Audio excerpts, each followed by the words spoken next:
Në qytetin e Bilishtit, Bashkia Devol organizoi aktivitetin e veçantë Dita e Trashëgimisë Kulturore në Devol, në kuadër të ditës kombëtare të trashëgimisë kulturore.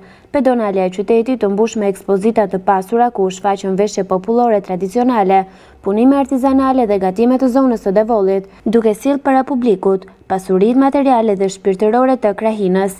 Në këtë aktivitet, një vend të veçantë zuri pjesëmarrja e nxënësve të shkollave të qytetit dhe të njësive administrative përreth, të cilët sollën kontributin e tyre me punime artizanale dhe produkte tradicionale. Ne jemi shumë të kënaqur që sot kemi mësuar se si të vlerësojmë traditat tona dhe kemi ardhur për t'i përfshruar të gjitha këto mesazhe.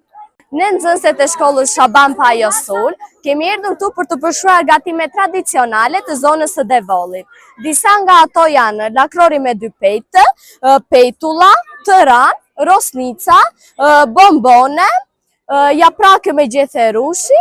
Përgjegjësia e sektorit të trashëgimisë kulturore pranë Bashkisë Devol, Elona Uzhuri, theksoi se kjo ditë është ndërruar në një festë kombëtare që nga viti 2003 dhe ka në themel mbrojtjen e vlerave të trashëgimisë. Ajo shtoi se në këtë vit është angazhuar brezi i ri, nxënësit dhe të rinj si ambasador të ruajtjes dhe promovimit të këtyre vlerave.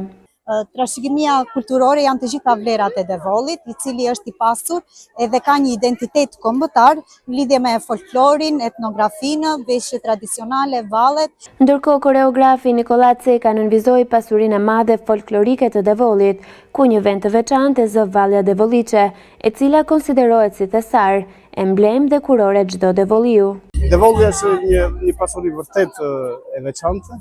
Pasi nëpërmjet valleve është e shkruar vetë jeta e devoliu. Këtë që ne kemi, si të thuash, thesarin dhe emblemin dhe kurorën e çdo devoliu që e mban mbi kokë është Vallja Devoliçe.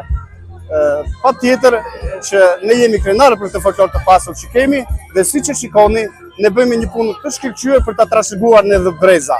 Ky aktivitet u përmbyll mes atmosferës festive dhe krenarisë për trashëgimin kulturore, duke i dhënë një mesazh të qartë brezave të rinj, ku ruajtja e vlerave është mënyra më e mirë për të forcuar identitetin dhe për ta përcjellë atë brez pas brezi.